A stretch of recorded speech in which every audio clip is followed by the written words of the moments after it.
Vamos a repasar la anatomía para poder recordar.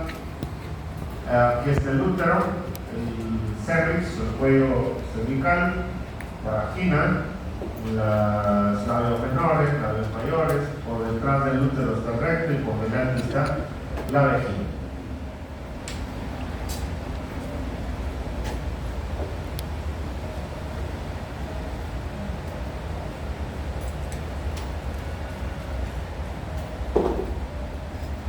Ya tenemos el útero, sus tres capas, la capa que va a la cavidad uterina, tenemos el endometrio, el miometrio, toda la capa ocular y finalmente la capa externa, el perimetrio.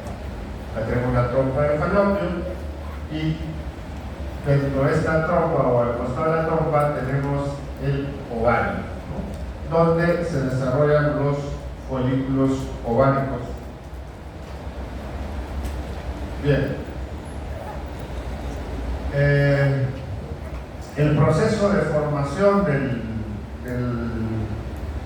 del óvulo que va a ser fecundado por el espermatozoide, ¿no? Empieza pues desde estas células germinales, células primordiales, que se van a localizar en el ovario todavía durante la etapa fetal, y se van a duplicar y diferenciar en una célula especial que es la ovogone o la célula madre, donde va a iniciar todo el proceso de formación de los óvulos. Esto ocurre en la etapa fetal a partir más o menos de la octava, novena semana y puede prolongarse hasta 6 meses después del nacimiento. De tal manera que a los 6 meses después del nacimiento vamos a tener ya no ovogonias, sino ovocitos primarios. Estas ovogonias se han diferenciado por un proceso de división llamado mitosis, ¿no? Proliferan y diferencian en ovocitos primarios. Y a partir de esto, a partir del nacimiento y aproximadamente en el nacimiento, vamos a tener unos 2 millones de ovocitos. Es con la cantidad de ovocitos primarios que la mujer inicia este proceso de formación de óvulos.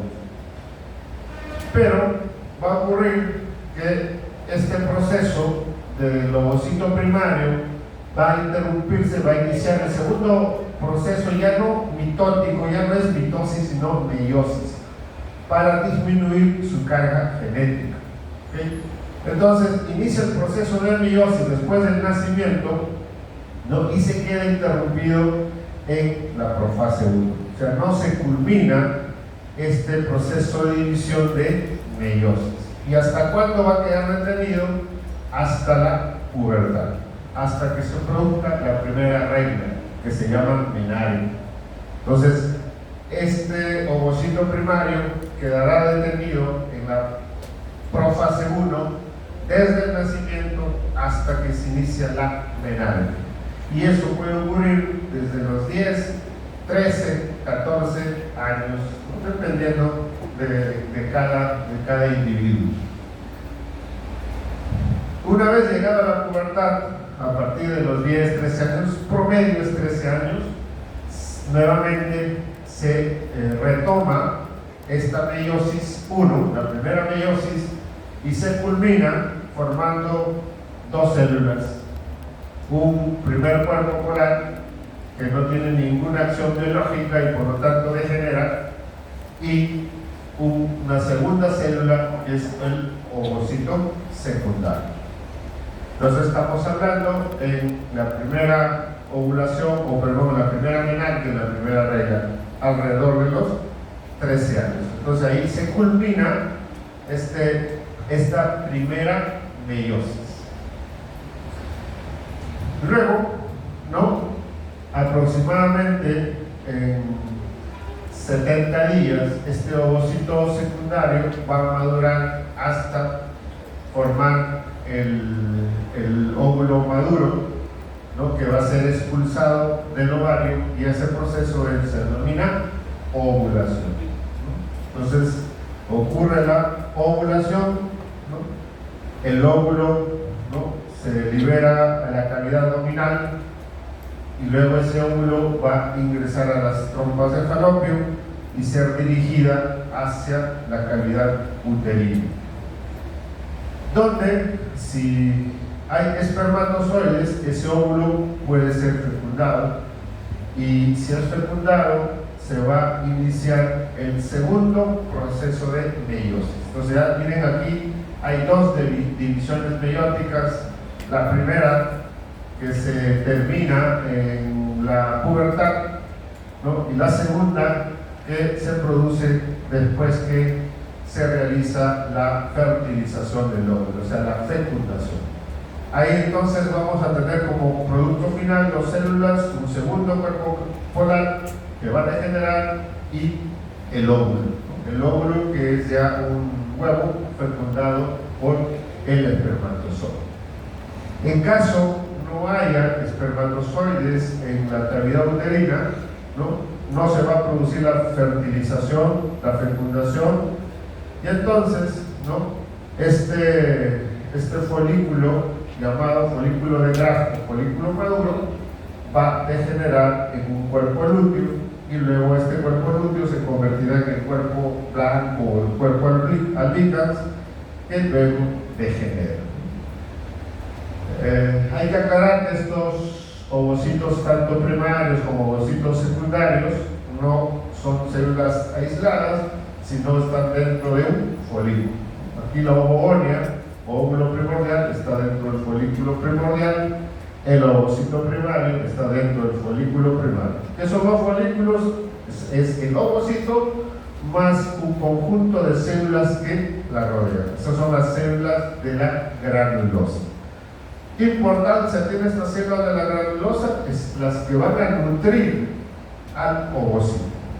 Van a generar una serie de sustancias que van a nutrir al ovocito, y no solo sustancias nutritivas, sino también van a producir hormonas, que van a desarrollar a este ovocito, desde el ovocito primario hasta el ovocito secundario. Miren, el ovocito secundario, las células de la granulosa se multiplican aún más, habiendo varias hileras de estas células de granulosa, hasta convertirse pues en este folículo maduro, que luego va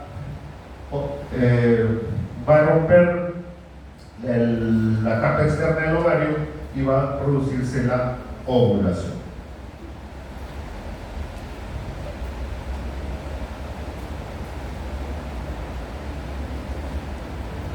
Aquí tenemos lo mismo, el folículo primordial con la ovogonia, luego ya tenemos el folículo primario como el ovocito primario, y finalmente tenemos aquí el folículo de Graf, el folículo maduro con el ovocito secundario.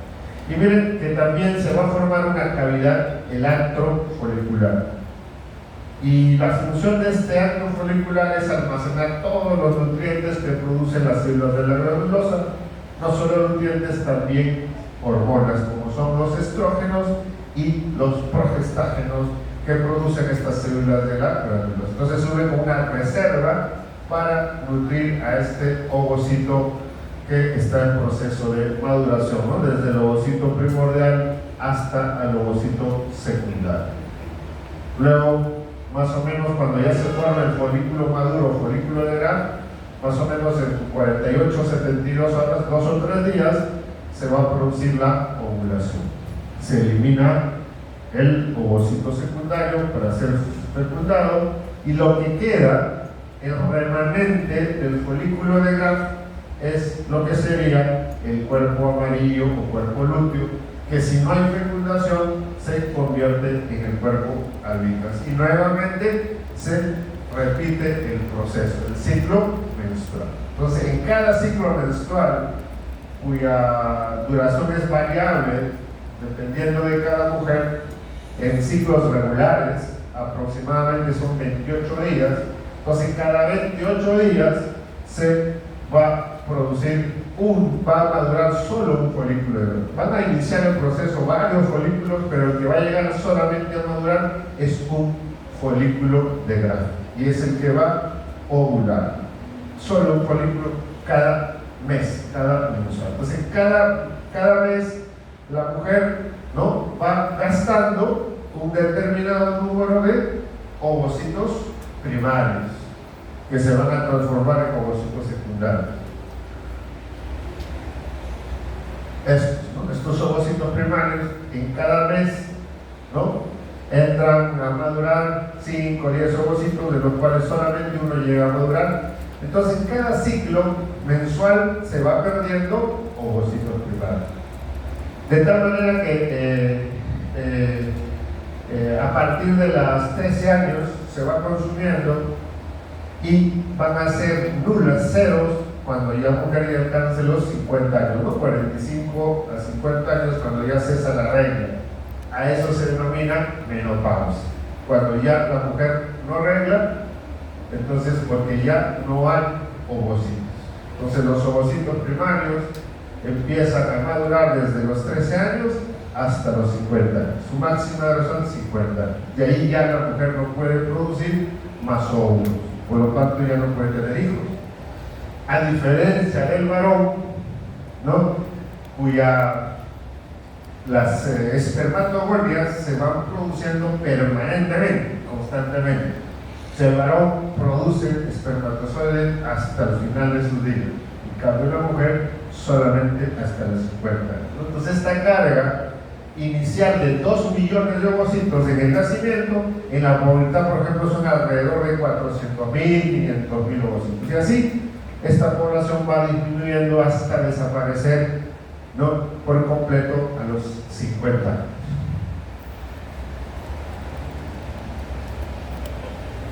Aquí estoy graficando el folículo de Graf, el folículo maduro que contiene al ovocito secundario, ¿no? Miren estas células de la granulosa múltiples. Y aquí viene otro componente, la teca externa. Esta capa de la teca externa del folículo de Graf es netamente fibrosa, tejido colágeno, no produce nada, simplemente sirve de sostén, ¿no?, para el folículo. Pero la teca interna sí es celular, tiene células en la teca interna que van a producir hormonas.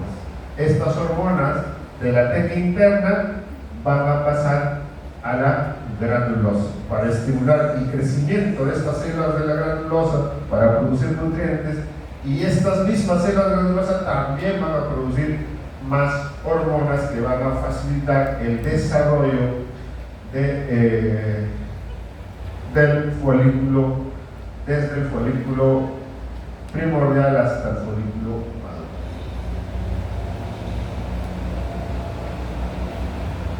Bien, entonces veamos cómo se regula este eje hipotálamo hipófiso testicular. Bueno, porque estamos hablando del ovario, ¿no? Ovario, no estamos hablando de la mujer. Entonces todo empieza en el hipotálamo. El hipotálamo produce una hormona, la hormona liberadora de las gonadotrofinas. Esta hormona va a actuar sobre la hipófisis anterior o adelhipófisis. ¿Para qué? Para que estimule la producción de las gonadotrofinas, LH y FSH. Esas dos son llamadas gonadotrofinas, hormonas producidas por la hipófisis anterior. Luego, estas van a actuar sobre el órgano final, que es el ovario. La LH, o hormona luteinizante, actúa tanto sobre las células de la teca interna, porque la teca externa es acelular, solamente tejido colágeno, y también va a actuar sobre las células de la granulosa. Entonces la LH actúa sobre las células de la teca interna y sobre las células de la granulosa. ¿Y qué va a hacer? A nivel de la célula de la teca va a estimular la formación de andrógenos, ¿ok?, y de progesterona, o llamado también gestágeno, la progesterona. Entonces, las células, recuerden, las células de la teca interna producen dos hormonas, andrógenos y progesterona. Y esta misma LH va a actuar sobre las células de la granulosa y va a estimular la secreción de estrógenos principalmente pero también va a poder producir progestaje. Miren, entonces tanto la teca interna como la célula granulosa producen estrógenos y progesterona. Las dos hormonas que son muy importantes para el proceso de desarrollo del ovocito, hasta terminar en ovocito secundario y finalmente óvulo fecundado. Como verán, estos andrógenos producidos por las células de la teca interna van a pasar a las células de la granulosa. Y dentro de estas células de la granulosa, estos andrógenos se van a convertir en estrógenos. Y eso lo vamos a ver más adelante. Ahora, una vez ya formados estos estrógenos y progestágenos, van a actuar sobre los diferentes tejidos blanco, tejido diario. ¿Cuáles van a ser esos tejidos?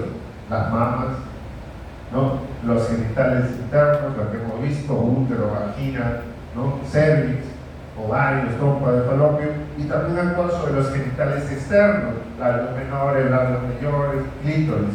¿Sí? Ahí van a actuar estos estrógenos y progesterona. Decíamos que en cada ciclo menstrual desarrolla un conjunto de folículos, pero solamente uno logra madurar, y es el que ovula a la mitad del ciclo menstrual. Entonces acá como ejemplo estamos cogiendo un ciclo menstrual de 28 días. Entonces en la mitad del ciclo, en la mitad 14, se produce la ovulación. Los primeros 4 o 5 días del ciclo es la fase menstrual, ¿no? Es en el cual se desprende todo el endometrio y se elimina como una hemorragia. Y luego se inicia esta primera fase del ciclo menstrual, la fase proliferativa. ¿Qué va a pasar en esta fase proliferativa? Como verán, el endometrio va a desarrollarse, va a engrosarse, producto, ¿no?, de la estimulación hormonal en esta fase proliferativa. ¿Y cuál es esa hormona que participa principalmente? Está aquí, el estradiol, los estrógenos.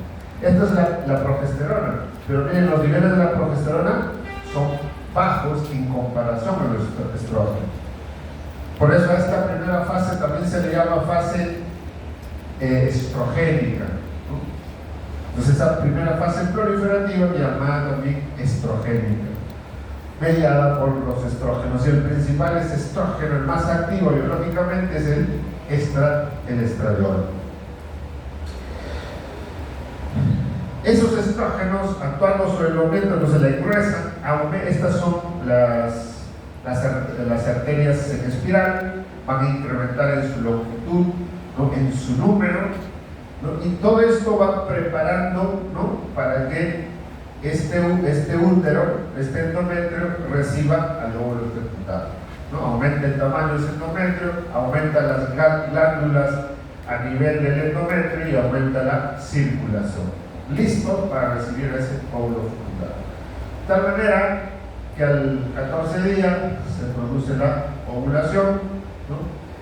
Y ahí, si hay espermatozoides, se va a producir, ¿no?, la fertilización o fecundación. Luego ese óvulo fecundado va a tener que implantarse en esta fase, ¿no?, en la fase secretoria, después de la ovulación. Tiene hasta 7 días para implantarse. ¿Okay? Una vez implantado, va a encontrar pues a un endometrio ya preparado, ¿no?, engrosado, con buena circulación. En esta fase, en la fase proliferativa, hay otro fenómeno que ocurre, que el endometrio tiene muchas glándulas mucíferas que producen moco, y producen una secreción de un moco acuoso y alcalino. ¿Por qué es acuoso en este momento? Porque, ¿no?, para que pueda permitir el transporte de este óvulo fecundado hacia el útero, para que fácilmente se pueda transportar, ¿no?, se pueda transportar. En cambio, ya en esta fase secretora, por acá ya se supone que hubo fecundación, ya se implantó, ya no necesito más esa calidad de moco, entonces el moco va a cambiar. Ya en esta fase el moco se hace más espeso, más espeso. En esta fase secretora, la llamada así porque principalmente aquí la progesterona va a actuar y va a producir el incremento de las glándulas a nivel del endometrio, justamente para permitir la nutrición de ese óvulo fecundado. Entonces, en esta segunda fase secretora, la hormona que predomina es la progesterona.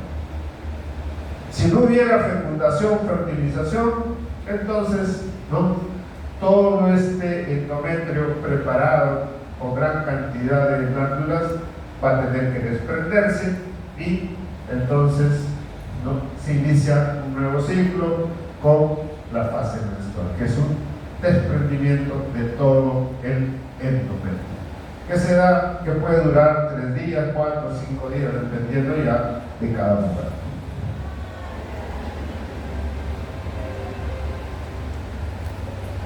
Entonces,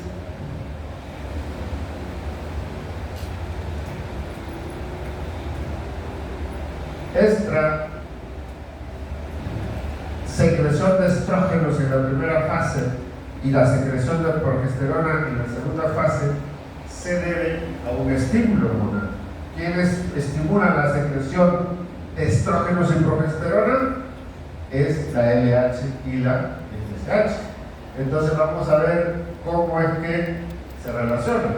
Entonces la primera fase es estrogénica, con bajos niveles de progestágeno, ¿no?, que gonadotrofina principalmente es importante en esta primera fase, la LH, ¿no?, la LH. Y en la segunda fase progesterónica es la FSH. Y aquí también podemos ver esta línea entrecortada, indica el 14 día, la ovulación, cuál es la hormona que participa. Los estrógenos. Los estrógenos, hay un pico de estrógenos durante la ovulación, ¿no? Momentos, días antes de la ovulación, hay un gran pico de estrógenos. ¿Y por qué se produce ese pico de estrógenos? Porque también hay un pico de esta hormona luteinizante. Entonces, esta secreción exagerada días antes de la ovulación, ese pico de LH produce un incremento de los estrógenos y eso va a producir la ovulación. Entonces, la LH es la que estaría participando directamente en el proceso de ovulación. Y aquí, para explicar cómo es que se produce la ovulación, habíamos dicho que la hormona luteinizante la que participa, ¿ok? ¿Qué es lo que va a producir esta hormona luteinizante?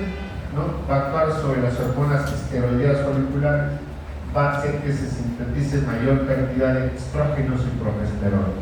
Particularmente la progesterona, que va a producir hiperemia folicular. O sea que el folículo va a incrementar la circulación sanguínea, va a haber incremento de la secreción de prostaglandinas, y estas prostaglandinas tienen un efecto vasodilatador, ¿no?, a nivel folicular, lo que va a producir que pase el plasma, ¿no?, o pase el líquido del plasma hacia el folículo.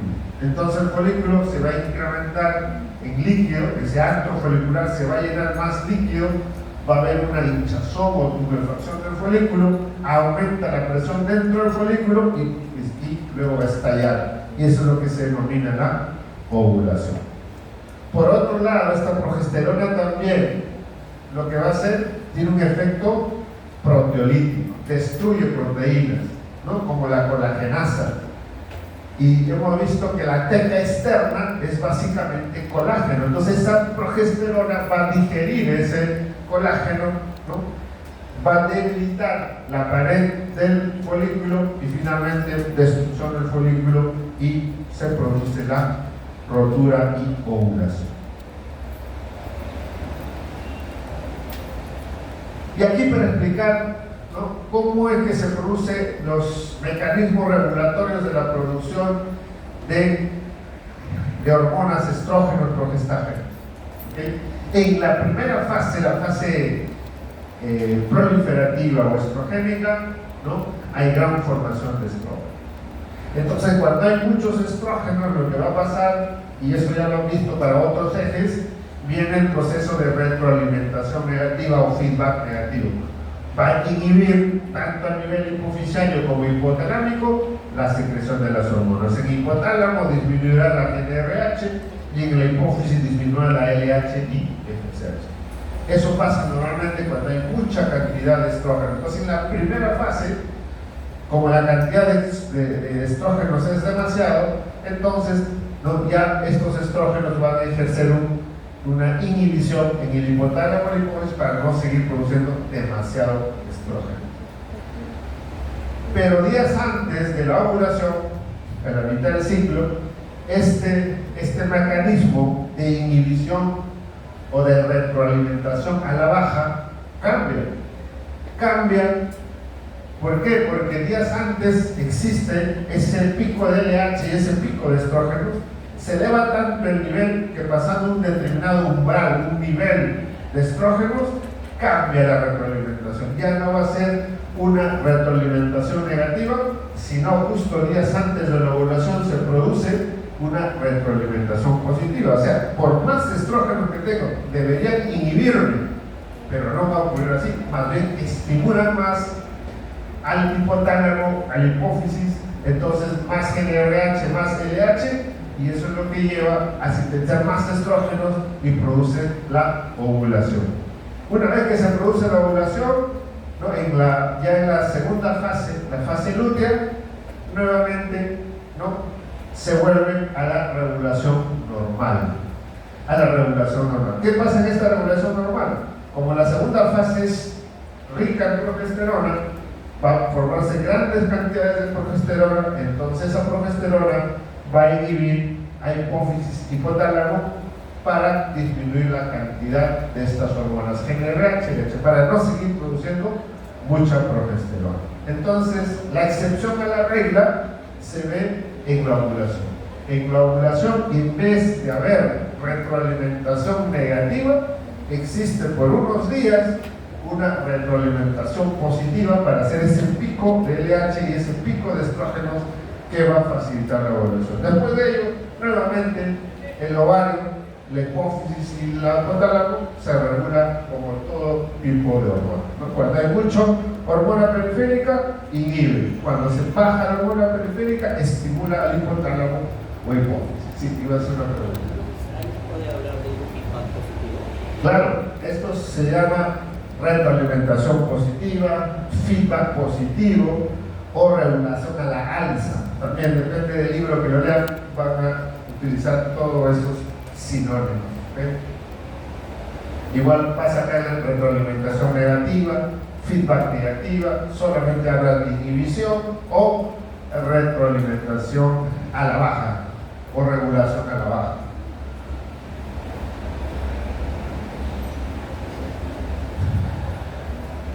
Esto lo habíamos explicado la clase pasada, en la cual en la glándula suprarrenal, ¿no? Se sintetizan las hormonas sexuales, ¿no? O sea, la glándula suprarrenal producía mineralocorticoides como la testosterona, los glucocorticoides como el cortisol y también hormonas sexuales. Pero la suprarrenal es incapaz de producir testosterona, por ejemplo, no produce testosterona. Solamente llegará en la glándula suprarrenal hasta aquí. Formación de esto es un andrógeno, la deshidroepiandrosterona y la androstendiona. Son andrógenos, pero no es testosterona. La testosterona recién se forma, ¿no? Por acción de esta enzima, la 17 beta hidroxiesteroide deshidrogenasa, convierte la androstendiona en testosterona. Pero esta enzima, la 17 hidroxiesteroide, no lo tiene la corteza suprarrenal. Por lo tanto, en la corteza suprarrenal, lo único que vamos a producir como andrógenos es esto, la deshidroepiandrosterona y la androstendiona. Para que se convierta en testosterona, eso solo ocurre en el testículo o en el ovario. ¿Por qué? porque estas órganos tienen la 17-20 hidroxitasa, es enzima.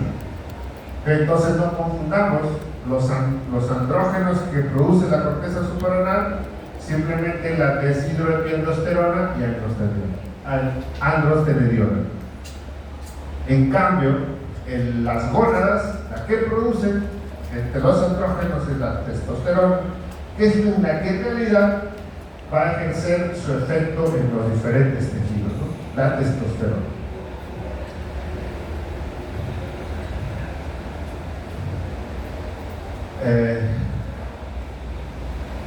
Hay varios tipos de estrógenos. Miren, la testosterona, claro, mira que el ovario produce testosterona, sí produce testosterona, pero en la mujer no es la hormona principal, sino son los estrógenos.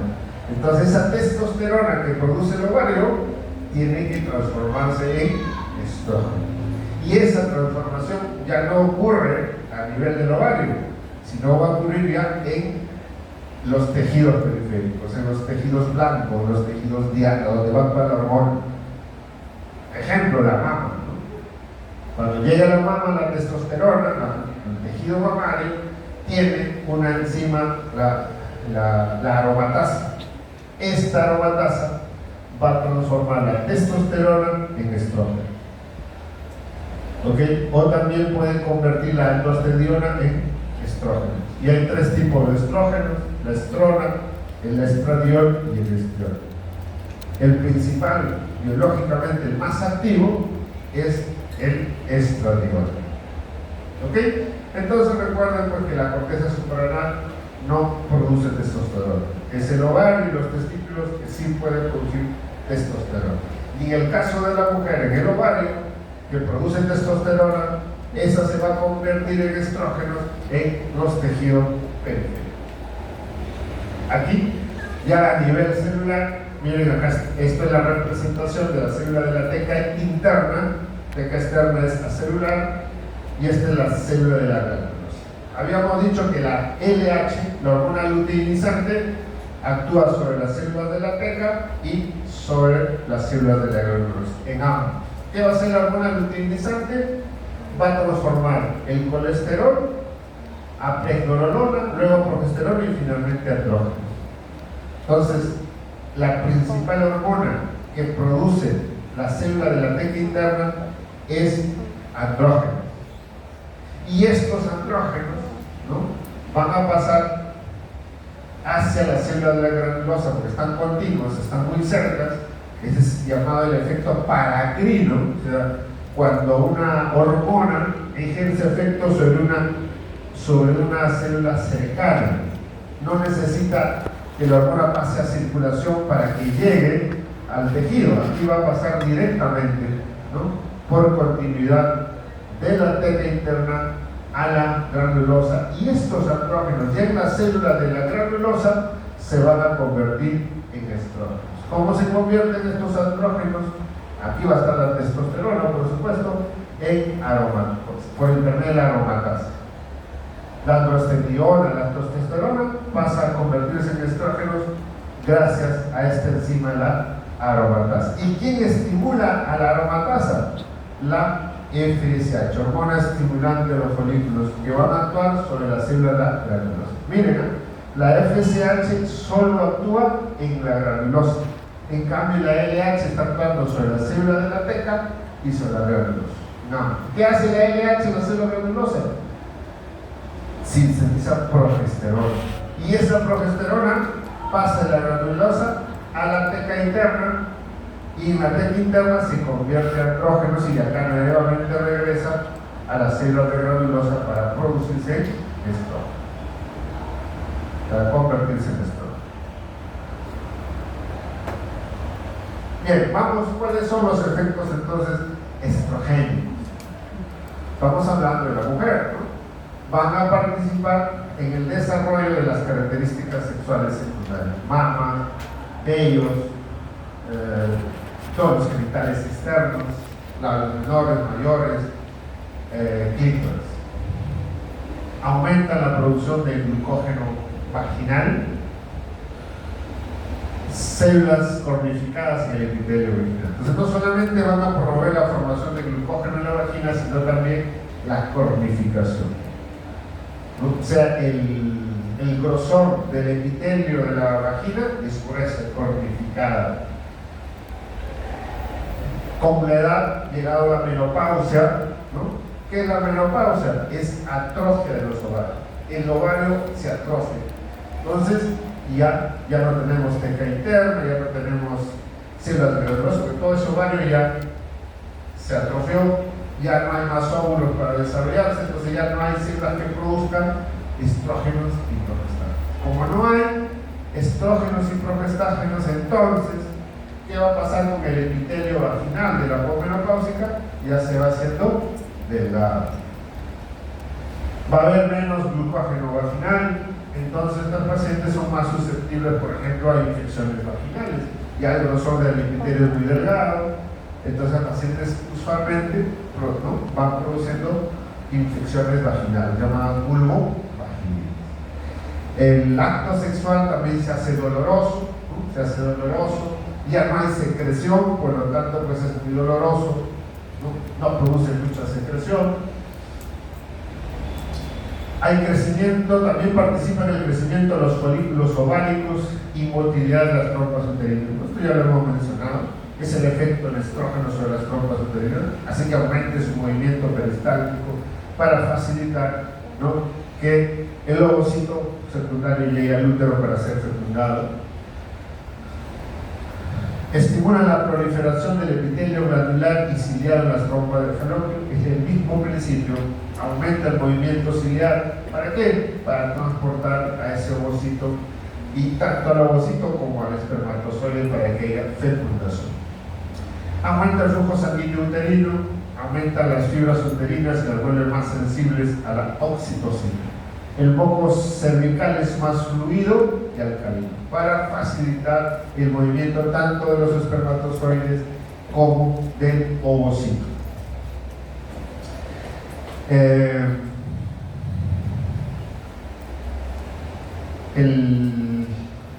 El semen, cuando llega a la vagina, el semen puede tener cierta acidez, ¿okay? Y por eso, en esta primera fase estrogénica, el moco cervical es alcalino, para contrarrestar, ¿no?, ese pH que puede ser ácido del semen. Crecimiento de los ductos mamarios, pigmentación de las areolas, ¿no? Otro órgano blanco son las mamas también, pero participa en el desarrollo mamario. Aumenta el angiotensinógeno y la proteína fijadora de hormonas tiroideas, aumenta la libido, disminución del colesterol LDL, produce vasodilatación estimulando el óxido nítrico, estimula el cierre epifisial. Esto es muy importante, ¿no? En caso de la mujer, si bien su crecimiento se inicia antes que el hombre, unos años antes que el hombre, su estiramiento, su crecimiento es más que el hombre, entonces a la misma edad, de repente 13 años, la mujer es mucho más alta que el hombre. Pero, así como inicia precozmente el crecimiento y más rápido, se detiene también antes que el hombre. Y finalmente el hombre que crece más, porque el hombre puede llegar a crecer hasta los 18 años, ¿no? La mujer antes, porque se produce precisamente por esa carga de estrógeno que produce, va a haber el cierre del epífisis. Una vez que se cierra el epífisis, ya no hay crecimiento. Disminuye la acción de los osteoclastos. ¿Qué hacen los osteoclastos? Destruyen el hueso, reabsorben el hueso, o sea, sacan calcio del hueso, producen descalcificación. Entonces lo que hacen los estrógenos es inhibir a los osteoclastos. Entonces cuando ya no hay estrógenos, como en la menopausia, ya no se produce estrógeno, entonces ya no hay quien inhiba estos osteoclastos, entonces no van a producir la resorción ósea, descalcificación ósea, llevándome a osteopenia y finalmente a osteoporosis. Entonces, esa es la explicación por qué las mujeres menopáusicas pueden desarrollar osteoporosis, porque ya no hay quien inhiba la acción de los osteoclastos, porque ya no hay estrógenos. aumenta levemente el depósito de proteínas, aumentan el metabolismo corporal y el depósito de grasa. En las mujeres, ¿no? En los estrógenos participan en la distribución de la grasa corporal. En las mujeres va a haber una cierta predisposición para ciertas regiones en el cual tiene que acumular grasa, en las mamas, por ejemplo, en los glúteos, ¿no? Por eso la formación corporal es diferente al hombre. Tienen escaso efecto sobre la distribución del pelo. En el caso del hombre sí, la testosterona, ¿no?, participa en la distribución del vello, ¿no? Por eso la calvicie es producto de la testosterona. Las entradas que uno tiene en el varón también es producto de la testosterona. En cambio, los estrógenos no participan en la distribución del vello. Dan a la piel la textura blanda, tersa y aumenta la vascularización. Si uno compara la piel del varón con la piel de una mujer, pues la piel de la mujer es más suave, más tersa, ¿no?, debido a la cantidad de estrógenos que tiene. También es más susceptible a presentar equimosis, ¿no?, debido a que justamente hay mucha vascularización. La vascularización es superficial, es más susceptible a producir hemorragia que el hombre, ante cualquier trauma mínimo, sin tener alteración de la coagulación, simplemente por hay incremento de la vascularización superficial. Retención de agua y sal con efecto muy leve, excepto durante la gestación. Entonces, sobre todo la gestación, donde aumenta gran cantidad de estrógenos, puede haber retención de agua y sal. Por eso las embarazadas, ¿no?, muestran edema, ¿no?, se edematizan por la retención de agua y sal. Aquí veamos las características sexuales secundarias tanto en el hombre como en la mujer, ¿no? En el hombre, el primer signo de que ya está empezando la pubertad, de que está produciendo ya testosterona, es el vello púbico, ¿no? Casi 11 años y medio, 12 años, aparece el vello púbico en el varón. En la mujer, el primer signo de la pubertad no es el vello, es la mama, ¿no?, el botón mamario. Lo primero que aparece, el botón mamario, y después el vello púbico. Miren, el crecimiento del pene recién se da casi a los 13 años, y el brote de crecimiento o esa etapa de crecimiento que aparece en la pubertad en el hombre se da entre los 13 hasta los 16 años. Y si lo comparamos con la mujer, miren, la mujer empieza ese crecimiento antes, a los 11 años, pero termina a los 14, ¿no? O sea, se produce tempranamente el cierre artificial y ya no crece más, ¿no? Si bien crece inicialmente, ¿no?, si comparamos una mujer de 11 años con un varón de 11, aquí todavía no crece, probablemente la mujer le va a pasar el tallo, ¿no?, pero el hombre va a crecer por más tiempo, ¿no? Empieza tarde, pero crece más. La menarquia en la mujer, o sea, la primera regla puede empezar desde los 10 años hasta los 16 años. Eso también tiene componente genético, ¿no? Casi van a tener la misma características de la madre. Si la madre empezó a los 10 años, probablemente la hija también empiece a menstruar a los 10 años. La formación de espermatozoides en el hombre también es un poco más tardío, ¿no? O sea, la mujer ya ovula a los 10 años, en cambio el hombre a los 13 años y medio, 14 años, recién empieza a formar espermatozoides.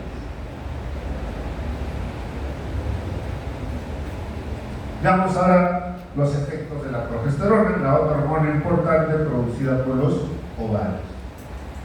¿Dónde actúa? Útero, mamas y cerebro. Promueve cambios secretores del endometrio, preparándolo para la implantación del óvulo, elevación del umbral uterino frente a los estímulos contráctiles en el embarazo. Es decir, ¿no? Por ejemplo, la oxitocina es uno de los que nos estimula la contracción uterina. Ya en esta fase, en la fase progesterónica, en la segunda fase ya se produjo la implantación. Si hubo fecundación, fertilización, ya el huevo se implanta gradualmente. Entonces ya no puede haber contracciones musculares del miometrio, del útero. El útero es pura capa muscular, ya no se puede contraer porque si se contrae, va a eliminar a ese óvulo que se ha implantado en el endometrio. A eso se denominaría aborto. Entonces, para evitar el aborto, un mecanismo de defensa es que la progesterona en esta segunda fase aumenta el umbral para la contracción uterina. Ya cualquier estímulo no va a desencadenar una contracción uterina. En cambio, la primera fase, la fase estrogénica, los estrógenos disminuyen el umbral para la contracción uterina, más bien facilitan la contracción uterina, la contracción de las trompas, para que más fácil se movilicen tanto espermatozoides como los ovocitos. Favorece la secreción por las trompas de falopio, un poco cervical más espeso y celular, porque aquí ya se produjo la fecundación, ya no tiene sentido más de ir produciendo más líquido ya acuoso, ¿no? Desarrollo del óvulo, se abrió los mamarios. O sea, si bien los estrógenos participan también en el desarrollo mamario, ¿no? También la progesterona, ¿no? Más en su función secretora, ¿no? Y los estrógenos desarrollan mamario, pero también rellenan de tejido adiposo las mamas. Tienen un efecto termogénico. En la segunda fase del ciclo menstrual, esa fase progesterónica, la temperatura basal aumenta, ¿no? Más bien durante la ovulación, la temperatura puede disminuir medio a 1 grado centígrado, ¿no? 36, 36.5. Ese es uno también de los métodos cómo se hace la planificación familiar, ¿no? Un método de control de la natalidad para ver cuándo se ovula y cuándo la temperatura baja, ¿no? Y cuando la temperatura aumenta es en la segunda fase progesterónica.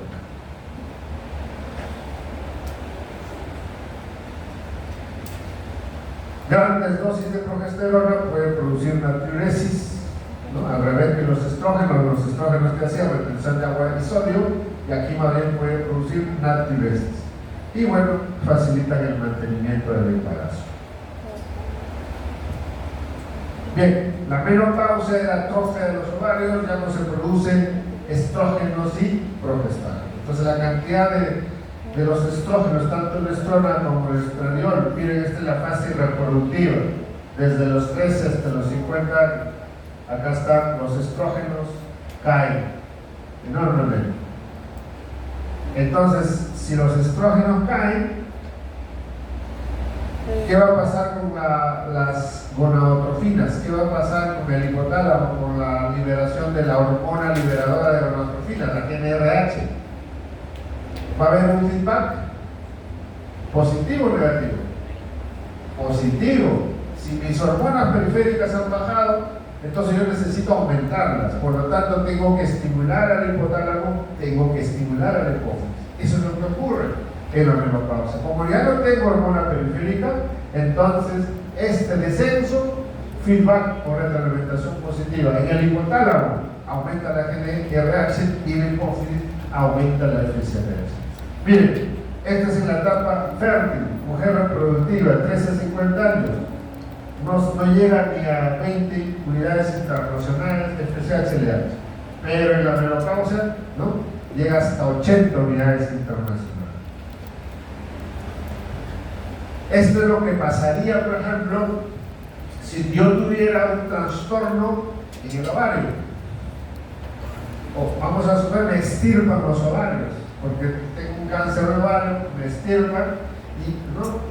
La mujer tiene 30 años en edad reproductiva, ya no produce estrógenos, y ¿qué es lo que va a pasar? También su LH y FSH se va a aumentar, pero va a producir un trastorno. Ese trastorno se denomina hipogonadismo primario, porque está afectando a la glándula periférica. Si afectara la hipófisis, porque hay un tumor que crece en la hipófisis y presiona a la adenohipófisis, comprime la adenohipófisis, hace que ya no se produzcan las gonadotrofinas, LH y FSH. Ese sería, por ejemplo, un hipogonadismo secundario, porque afecta a la hipófisis. Y también podría haber un terciario, ¿no?, en el hipotálamo. Ya no se produce la hormona liberadora de gonadotrofina. Entonces la menopausia es como si se tratara de un hipogonadismo primario. El perfil hormonal es el mismo. Baja de estrógenos, aumenta LH y FSH. Pero en este caso la menopausia es un fenómeno fisiológico normal, no es patología.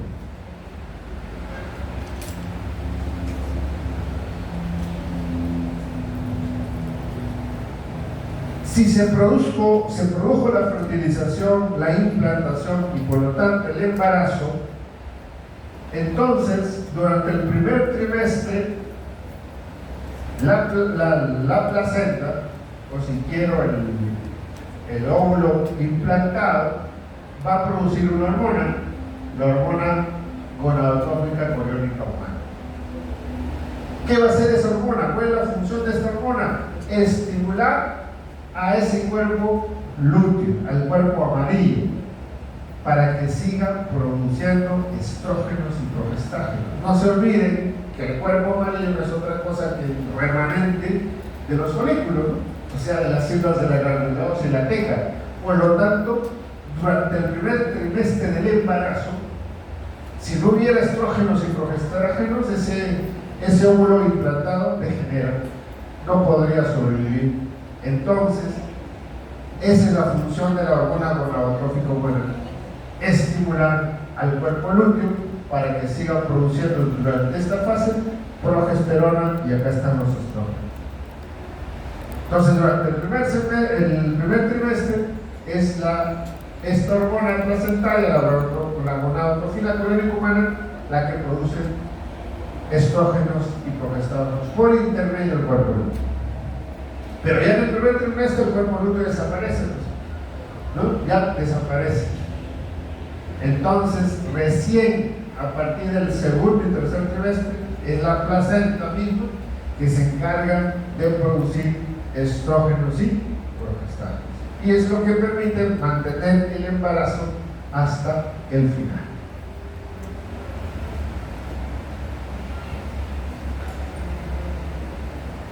Esta es otra hormona, la lactógeno placentario humano, o llamado también somatotrofina coriónica humana, ¿no?, que es muy similar, y esto lo dijimos en la clase pasada, a la hormona de crecimiento, la prolactina. ¿No? ¿Quién la produce? También la placenta. ¿Qué funciones tiene? Participa en la lipólisis, ¿no?, aumento de los ácidos grasos libres para obtener energía, que va a ser importante tanto para la madre como el feto. Durante el embarazo el metabolismo basal se incrementa, porque ya no solo la madre consume energía, sino también ese feto. Por lo tanto, esta lactógeno placentaria nos aumenta el metabolismo basal a través de la lipólisis. Resistencia a la insulina, aumento de glucosa y aminoácidos mezclados que son transferibles al feto. Entonces, en la madre crea resistencia, ¿para qué? Para que esa hiperglicemia y esa cantidad de aminoácidos que se generan en la sangre materna pasen al feto. Aumenta el tejido mamario, ¿no?, lógicamente, ¿no?, para que siga la producción de leche en la mujer. Bien, ahora vamos al otro eje, el eje hipotálamo, hipófiso, testicular, ¿no? Este es el testículo, y el testículo, básicamente el 80% del testículo, ¿no?, está formado por los túbulos seminíferos, ¿no? Y en estos túbulos seminíferos es donde se producen los espermatozoides. Estos túbulos seminíferos no son otra cosa que túbulos enrollados, ¿no? Cientos de veces se enrollan a nivel testicular, y luego cada uno de estos túbulos seminíferos desembocan en estos conductos eferentes hacia el epidídimo, y del epidídimo pasan al conducto deferente y luego ya a la uretra, ¿no?, para evacuar, ¿no?, el semen. El semen no es otra cosa del producto del contenido del tubo seminífero, espermatozoides y lo que pueda agregar dos glándulas, la próstata, ¿no? Y las vesículas seminales. Entonces, durante la eyaculación se elimina el líquido del túbulo seminífero lleno, rico en espermatozoides, que a su vez se va a asociar con la secreción de la próstata y la vesícula seminal.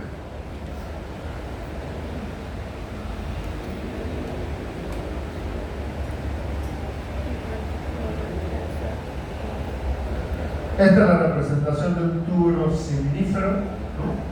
Acá está su cápsula, la pared, ¿no? Y esta cápsula está revestida por un epitelio, ¿no? Un epitelio formado básicamente por las células madre, las espermatogonias, ¿no?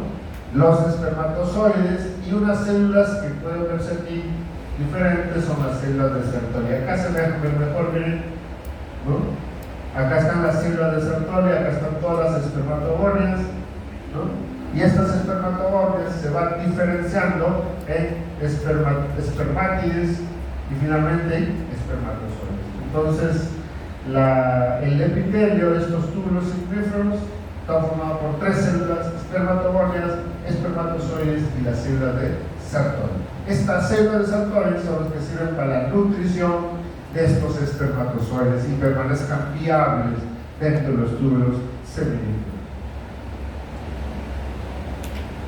Acá hay un corte más grande, pero aquí ya para ver el intersticio, ya no el túbulo seminífero, sino el espacio entre túbulo y túbulo. Ese es el intersticio. ¿Qué hay en el intersticio?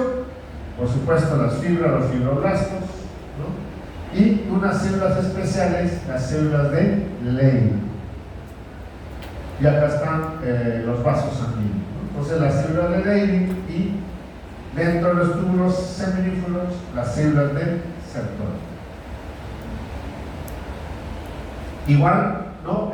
Las espermatogonias provienen de las células germinales primordiales. Cuando estas células se localizan en el testículo, ahí se convierten en espermatogonias, ¿no? Y estas espermatogonias se van a transformar en espermátides que cada vez van a ir disminuyendo su carga genética. Acá tienen como 4N. ¿Okay?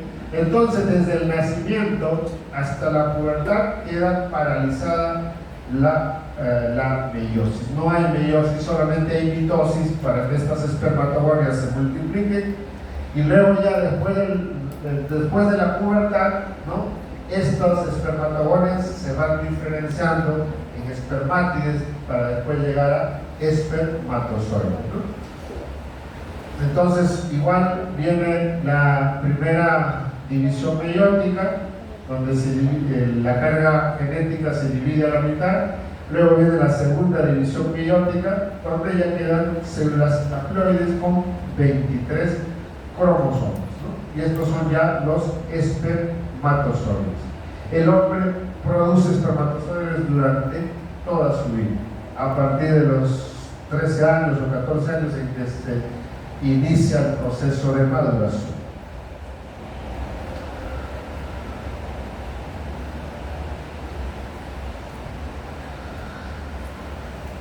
Esta es la producción de testosterona desde la gestación, del primer trimestre de la gestación, primer, segundo y tercero, ¿no? Hay un incremento, sobre todo en el segundo trimestre, la cantidad de testosterona. En el neonato baja, y desde el recién nacido hasta la adolescencia, 13-14 años, los niveles de testosterona bajan, ¿no? Entonces, en ese periodo, ¿no? Se quedan las espermatogonias en los túbulos seminíferos sin diferenciación, hasta que a la edad de 13-14 años empieza a incrementarse nuevamente la testosterona, que va a estimular la formación de la maduración de estas espermatogonias hasta llegar a espermatozoides. Esta línea azul, ¿no? Representa la formación de espermatozoides. Dicho de otra manera, estimula la espermatogénesis. Acá está la regulación del eje del hipotálamo, ¿no? El hipotálamo produce las GnRH, actúa sobre la hipófisis para producir LH. ¿La LH dónde actúa? Sobre las células de Leydig, las células intersticiales, que están en el intersticio entre túbulo y túbulo. ¿Qué producen estas células de Leydig? Testosterona. La FSH actúa sobre las células de Sertoli, las que están en el túbulo seminífero. ¿Qué producen las células de Sertoli? ¿No? Estimulan la espermatogénesis. Básicamente dan nutrientes para que los espermatozoides puedan madurar y desarrollarse. ¿Okay? Ahora, esta testosterona va a estimular también a las células de Sertoli para producir nutrientes y facilite la espermatogénesis. Finalmente, la testosterona actuará sobre los órganos blanco o diario. Entonces, las células de Leydig producen las intersticiales testosterona y las células de Sertoli participan en la espermatogénesis, nutrición de las células germinales, sujeta un líquido acuoso para el transporte de espermatozoides al epididio.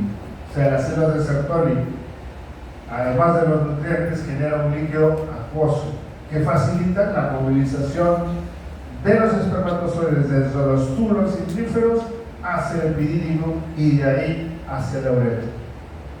Forman la barrera hematotesticular. La unión entre una célula de Sertoli y otra, ¿no?, es hermética, entonces forma como una membrana. O sea, la sangre no puede pasar directamente a los túbulos seminíferos. Es una membrana selectiva para dejar pasar nutrientes, pero va a evitar que cualquier sustancia tóxica pueda llegar a los túbulos seminíferos y impedir el proceso de maduración de los espermatozoides.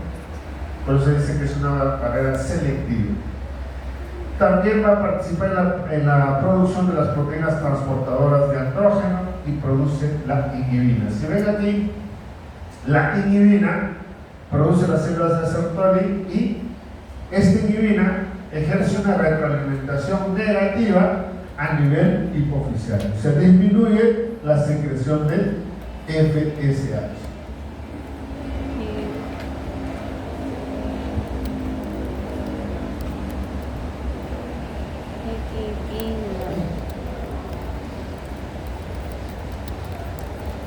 Este es el mismo esquema anterior, ¿no? El precursor a partir del colesterol sintetizaba los andrógenos androstenediona, ¿no?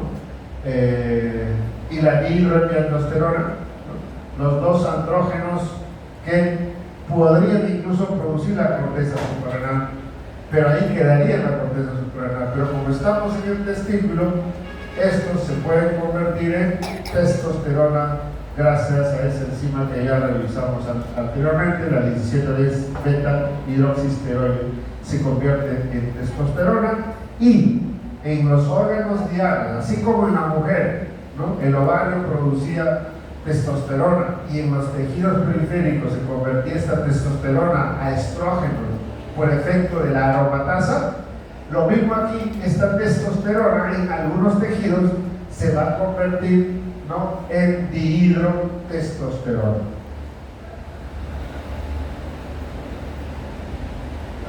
Del 100% de la testosterona en sangre, ¿no?, casi el 90%, 95% está unido a la albúmina o a las globulinas transportadoras de hormonas sexuales.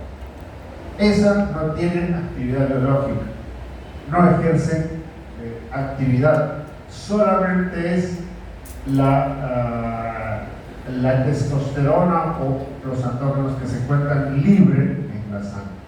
Y eso máximo es el 3% de todos los andrógenos. Entonces, esa testosterona libre, más o menos se produce 5 miligramos al día, ¿okay?, es la que va a ejercer su efecto.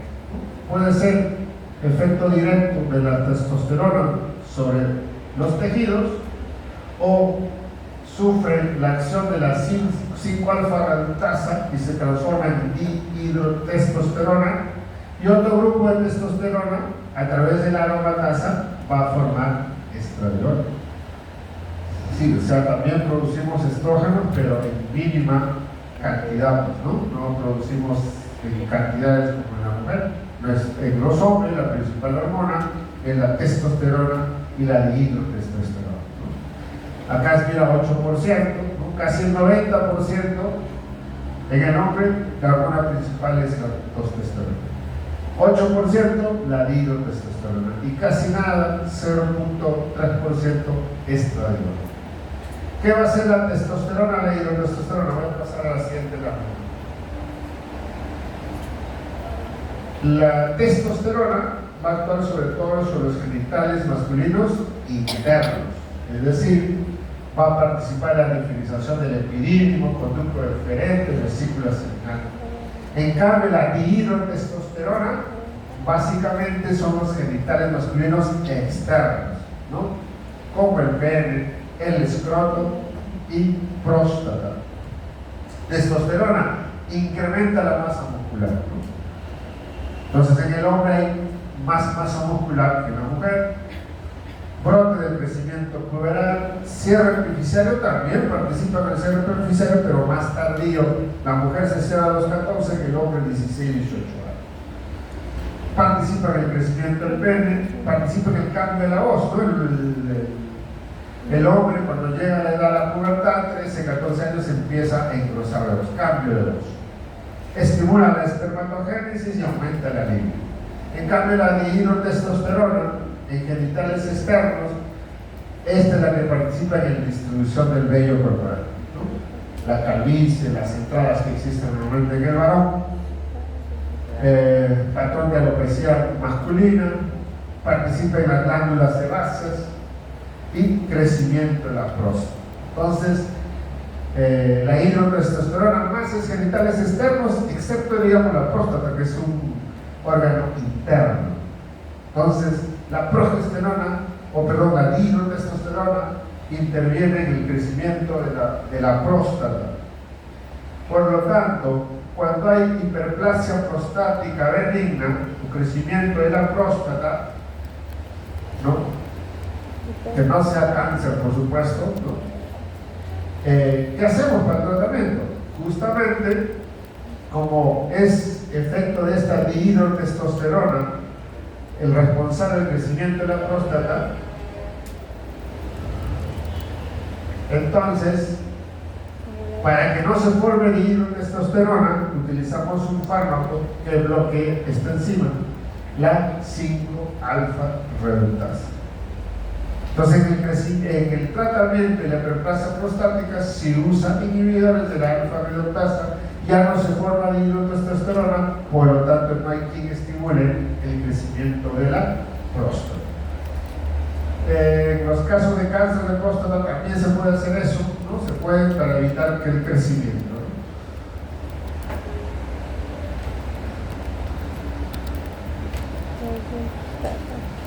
Acá está la producción de la FSH en la etapa fetal, en la infancia, en la pubertad, ¿no? En el periodo reproductivo. Entonces, la pubertad, ¿no? Miren, durante la etapa fetal, infancia y antes de la pubertad, la secreción de gonadotrofinas, tanto en el hombre como en la mujer, es de tipo continuo, ¿no?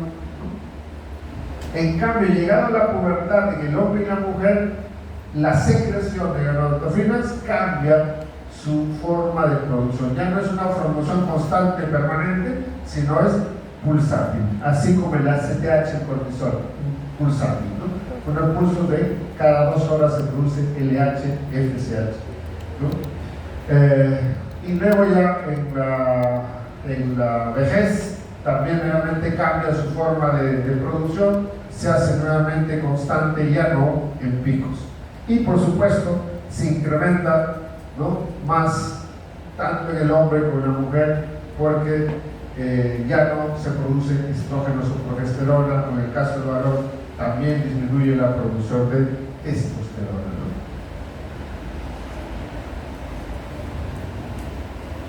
Bien, la glándula tiroides.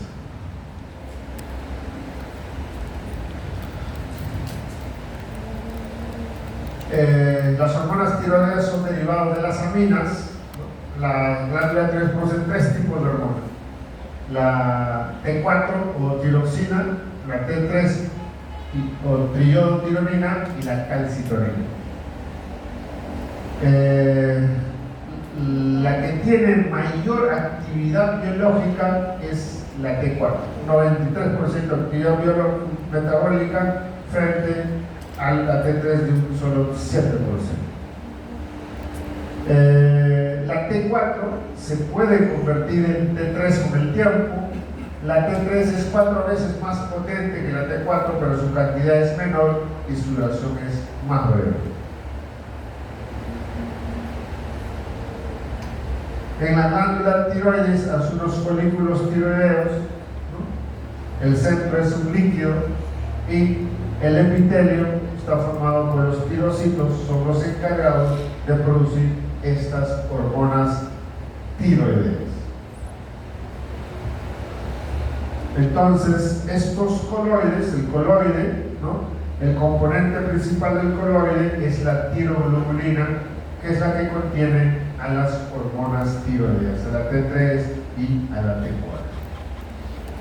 La localización de la glándula tiroides es en la parte anterior del cuello, ¿no? Sobre el cartílago tiroides.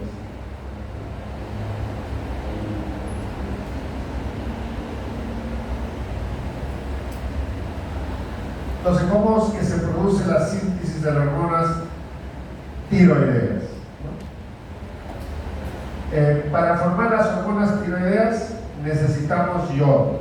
El yodo es el componente principal para la formación de las hormonas tiroideas. Entonces el yodo tiene que necesariamente ingresar dentro de los tirocitos para poder formar las hormonas tiroideas, ¿no? Entonces aquí se produce la iodación, miren ustedes, ¿no? Acá está el retículo endoplásmico, ¿no? El aparato de Golgi, ahí se forman las tiroglobulinas. Estas tiroglobulinas, ¿no? Salen, acá está el coloide, dentro del coloide se produce la iodación de estas tiroglobulinas, y luego estas tiroglobulinas van a ingresar nuevamente al tirocito, pero ya yodadas, ¿no? Yodadas. Y este yodo que ingresa con las tiroglobulinas van a formar la T3 y la T4, luego se van a secretar a la circulación sanguínea.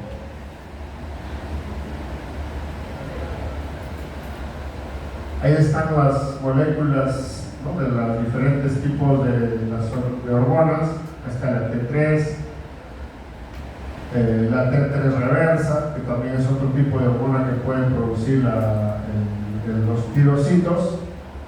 Dice, la glándula tiroides almacena hormona tiroidea en forma de tiroglobulina. Todas esas están almacenadas en el coloide, dentro de la tiroglobulina. Y cuando se requieren hormonas tiroideas, esa tiroglobulina va a ingresar al tirocito, produce las hormonas tiroideas dentro del tirocito y estas se secretan a la circulación sanguínea. Esta tiroglobulina, si no se producieran, pueden servir de reserva hasta 2 o 3 meses.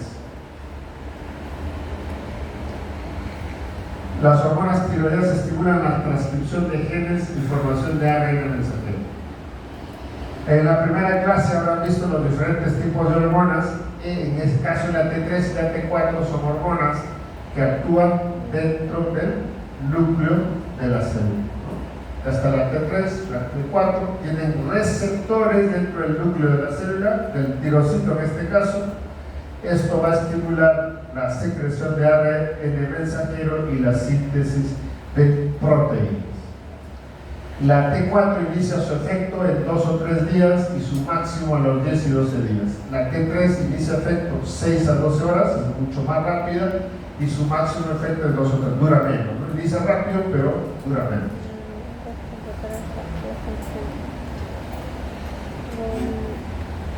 ¿Cuál va a ser el efecto de las hormonas tiroideas? A nivel cardiovascular, va a aumentar el gasto cardíaco. ¿Por qué aumenta el gasto cardíaco? Porque aumenta la frecuencia cardíaca. Los pacientes con incremento de las hormonas tiroideas se llaman hipertiroideos, producen hipertiroidismo. Y en estos pacientes justamente vamos a tener, ¿no?, taquicardia de tipo una taquicardia sinusal. Aumenta el flujo sanguíneo en los tejidos, aumenta la frecuencia cardíaca, pero también aumenta la fuerza de contracción, o sea, tiene efecto inotrópico positivo sobre el corazón. Aumenta la respiración, la frecuencia respiratoria. En el metabolismo, estas hormonas tiroideas pues aumentan el metabolismo basal, ¿no? Estimulando las mitocondrias, la bomba sodio-ATPasa, aumenta el consumo de oxígeno, aumenta la absorción de glucosa, aumenta la gluconeogénesis, es decir, formación de glucógeno a partir de aminoácidos. También van a estimular la glucogenólisis, aumentan la lipólisis, aumentan la síntesis de proteínas. Como aumenta el metabolismo basal, se va a consumir grandes cantidades de glucosa, por eso tienen que estimular la gluconeogénesis, y no solamente, sino también la destrucción de glucógeno, es decir, la degradación de glucógeno a glucosa, para producir la suficiente glucosa que requieren estos pacientes con incremento de la hormona tiroidea.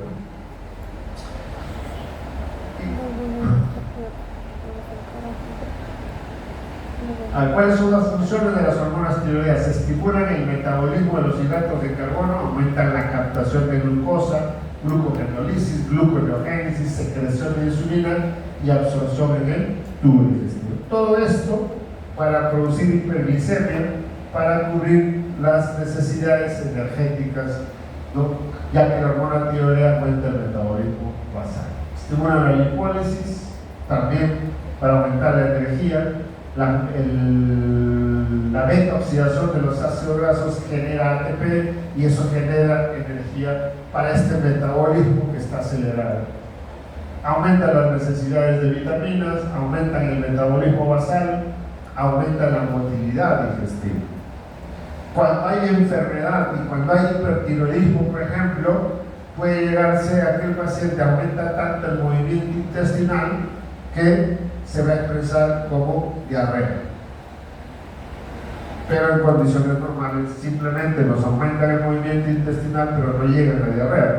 Pero ya cuando es patológico, porque hay mucha cantidad de hormonas tiroideas, nos puede dar una diarrea crónica. Efectos excitadores sobre el sistema nervioso central, ¿no? O sea, lo que nos puede mantener en vigilia, activos, pero ya si estamos en el lado patológico de un hipertiroidismo, esto se va a expresar en un paciente con hipermotilidad, con agitación psicomotriz, con temblores distales, pero eso es ya patológico. Efectos sobre la función muscular, efectos sobre el sueño, aumenta la secreción de casi todas las hormonas endocrinas y también tiene efectos sobre la función sexual. Las hormonas tiroideas, ¿no?, participan en la fuerza muscular, en el movimiento muscular, de tal manera que cuando hay una baja de las hormonas tiroideas, a eso llamamos hipotiroidismo, ¿no? El hipotiroidismo va a traer consigo disminución de la fuerza muscular. El paciente ya no va a estar en un estado de vigilia, hiperactivo, pues al contrario va a pasar, ¿no? Ya se vuelve apático, con poco movimiento, somnoliento, hasta que puede llegar a un coma profundo cuando los niveles de hormona tiroidea bajan a niveles muy bajos. Veamos entonces cómo se regulan las hormonas tiroideas.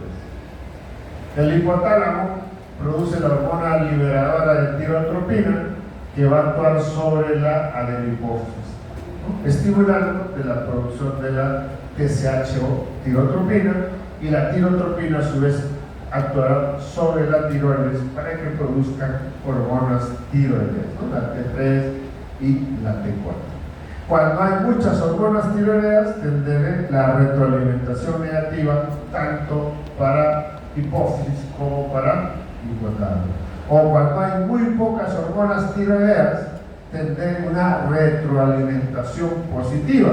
Entonces estimulará para que haya más hormona liberadora de tirotropina y estimulará a la hipófisis para que haya más tirotropina.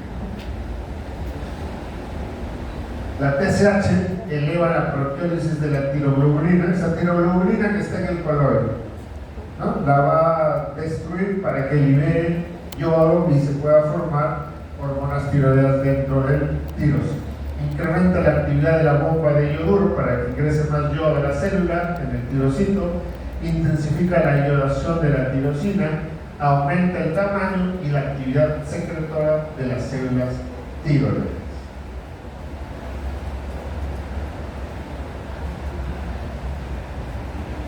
Entonces vamos, ¿quiénes van a estimular la secreción de las hormonas tiroideas? De hecho, la TSH, las inmunoglobulinas estimulantes de la tiroides. Y aquí hay una enfermedad que produce hipertiroidismo llamado Graves-Bassett. Es una enfermedad autoinmune en la cual el paciente sintetiza anticuerpos muy similares a la TSH.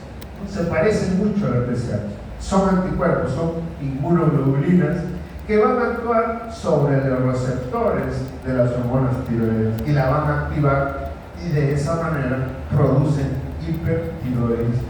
Entonces son anticuerpos muy parecidos a la TSH.